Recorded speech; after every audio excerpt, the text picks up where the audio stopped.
ये मूवी है एक ऐसे शादीशुदा आदमी की जिसके घर में एक दिन दो अनजान लड़कियां मदद के बहाने आती है और उसको उकसाकर उसके साथ इंटीमेट होती है, जिसके बाद उसे ब्लैकमेल करके उसकी पूरी जिंदगी बर्बाद कर देते हैं। तो मूवी की शुरुआत में हम एक फैमिली को देखते हैं जिसमें पति का नाम इवान और पत्नी का नाम केरेन होता है और वे अपने दो बच्चों के साथ हंसी खुशी से रह रहे होते हैं। इवान एक आर्किटेक्ट था और उसकी पत्नी एक आर्ट गैलरी में काम करती थी। फिर एक दिन इवान और कैरन दोनों अपने बच्चों के साथ एक ट्रिप पर जाने का प्लान बनाते हैं, लेकिन ऐन मौके पर अचानक इवान को आर्किटेक्ट का एक अर्जेंट काम आ जाता है जिससे वो अपने फैमिली के साथ नहीं जा पाता और कैरन अकेले ही अपने बच्चों के साथ ट्रिप पर चली जाती है। फिर रात को इवान जब अपने प्रोजेक्ट पर काम कर रहा था तभी उसके घर का बेल बजता है और जब वो दरवाजा खोलता है तो उसे दो लड़कियां बारिश में भीगी हुई दिखाई देती हैं, जिसमें एक का नाम बेल था और दूसरे का नाम जेनेसिस था। वो दोनों इवान को बताती है कि हम पार्टी में जा रहे थे लेकिन तेज बारिश के कारण हम रास्ता भटक गए हैं और हमारे फोन्स भी भीग कर बंद हो गए हैं। तब ये सुनकर इवान उन दोनों के मदद के लिए उन्हें घर के अंदर आने के लिए कहता है। फिर वो उन दोनों को टॉवल्स देता है और साथ ही एक आईपैड भी देता है ताकि वो अपने पार्टी का लोकेशन ढूंढ सके।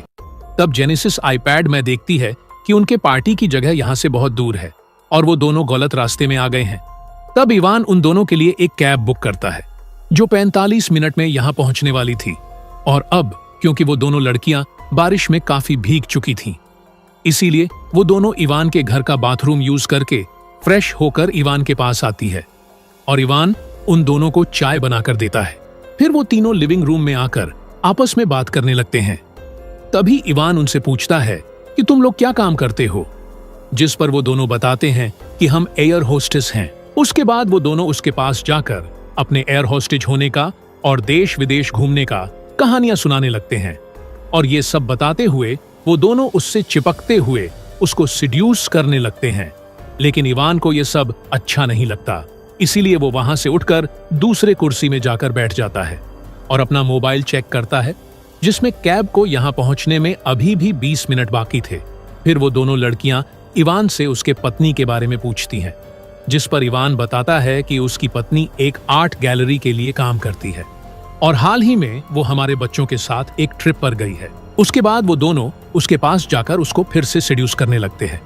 तब इवान दोबारा उनसे दूर जाकर दूसरी कुर्सी पर बैठ जाता है और फिर से अपना मोबाइल चेक करने लगता है जिसमें कैब को यहाँ पहुंचने में अब सिर्फ 5 मिनट बचे थे। तभी जेनेसिस वहां से उठकर वॉशरूम यूज करने के लिए जाती है। उसके बाद बेल फिर से इवान को सेड्यूस करने की कोशिश करती है। तभी इवान को कैब ड्राइवर का कॉल आता है क्योंकि कैब इवान के घर के बाहर पहुंच चुकी थी, इसलिए बेल जेनेसिस को बुलाने के लिए वॉशरूम में जाती है और इवान उनके कपड़े लेने के लिए जाता है।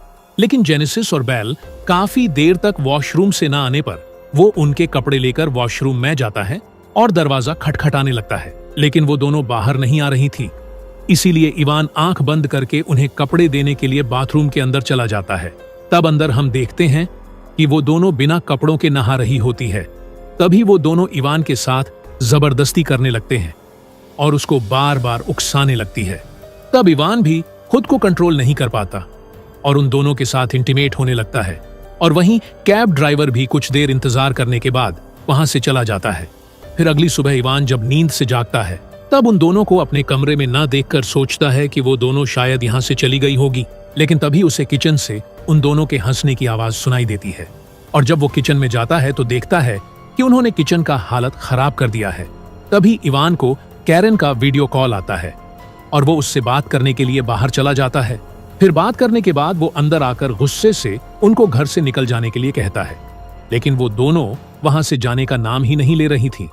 फिर कुछ टाइम बाद इवान देखता है कि वो दोनों उसके पत्नी की बनाई हुई आर्ट को खराब कर रहे हैं, जिससे अब इवान पूरे गुस्से में कहता है कि अब मैं पुलिस को कॉल कर रहा हूँ और अगर तुम्हें जेल नहीं जाना तो यहाँ से निकल जाओ। जिसे सुनकर वो दोनों हंसते हुए कहते हैं कि हम दोनों माइनर्स हैं और तुम कल रात हमारे साथ इंटीमेट हुए हो, जो कि कानूनन जुर्म है, इसलिए अगर तुम पुलिस को बुलाओगे तो पुलिस उल्टा तुम्हें ही जेल में डाल देगी। जिसे सुनकर इवान कल रात जो हुआ उससे पछताने लगता है। तभी दरवाजे पर कोई बेल बजाता है। फिर दरवाजा खोलने पर इवान को कैरन की दोस्त टीना नजर आती है, जो इवान से पूछती है कि तुम्हें किसी चीज की जरूरत तो नहीं।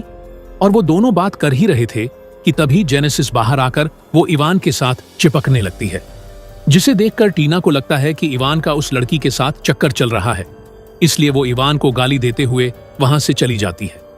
अब इवान को उन दोनों पर काफी ज्यादा गुस्सा आता है, इसलिए वो सच में पुलिस वालों को कॉल करने लगता है।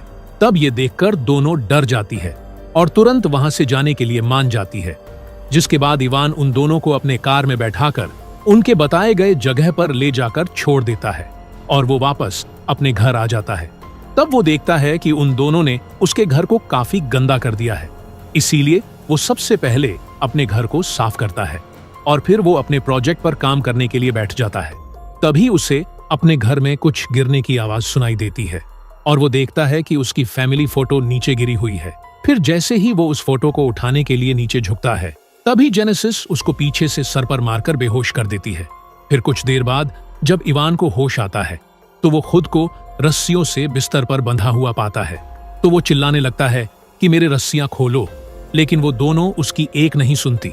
तभी बैल इवान के बेटी की स्कूल ड्रेस पहनकर वहां आती है और दोनों मिलकर इवान के कपड़े उतारने लगती है। तब इवान खुद को छुड़ाने की पूरी कोशिश करता है।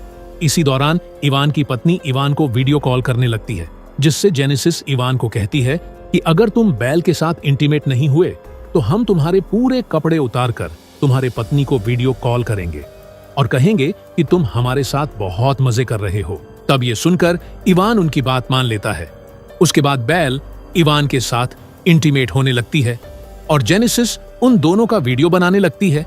फिर मोबाइल को रिकॉर्डिंग पर रखकर जेनेसिस जब कुछ खाने के लिए किचन में जाती है, तब इवान अपनी पूरी ताकत लगाकर रस्सियां खोल देता है और बैल को धक्का देकर नीचे गिरा देता है। उसके बाद वो जेनेसिस के पास जाती है जो कुछ खा रही थी। तभी जेनेसिस इवान के इंजर्ड शोल्डर पर अटैक करके उसको फिर से बेहोश कर देती है।